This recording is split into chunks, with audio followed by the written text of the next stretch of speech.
کرناٹک میں حجاب کا معاملہ ایک بار پھر سیاسی اور سماجی بحث کا مرکز بن گیا ہے۔ ریاستی حکومت کی جانب سے تعلیمی اداروں میں حجاب سمیت محدود مذہبی روایتی علامت پہننے کی اجازت دیے جانے کے بعد مختلف ہندو تنظیموں نے اس فیصلے کی مخالفت شروع کر دی ہے۔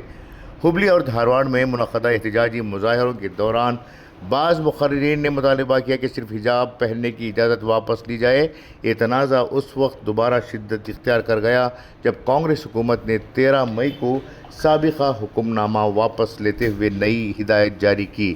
ان ہدایت کے مطابق طلبہ کو مقررہ وردی کے ساتھ محدود مذہبی اور روایتی علامت پہننے کا اختیار دیا گیا ہے۔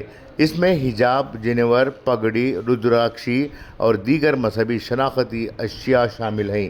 ریاستی حکومت نے واضح کیا کہ کسی طالب علم کو محض اس بنیاد پر جماعت، امتحانی مرکز یا تعلیمی سرگرمیوں میں شرکت سے روکا نہیں جا سکتا کہ وہ اجازت یافتہ مذہبی یا روایتی علامت استعمال کر رہا ہے، بشرطے کہ اس سے نظم و ضبط، شناخت یا ادارے کے معمولات متاثر نہ ہوں۔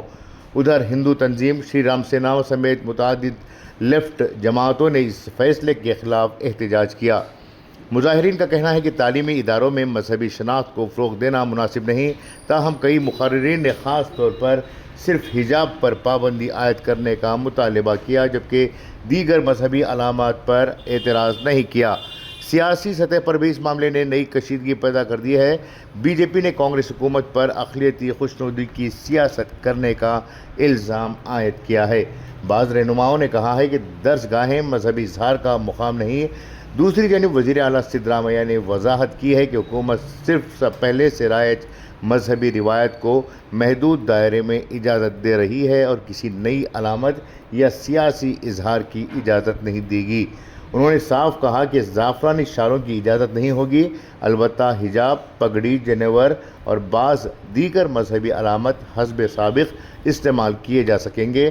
واضح ہے کہ فروری 2022 میں اس وقت کی بی جے پی حکومت نے تعلیمی اداروں میں حجاب پر پابندی عائد کی تھی، جس کے بعد پورے ملک میں شدید احتجاج، عدالتی کارروائیاں اور سیاسی تنازع کھڑا ہوا تھا۔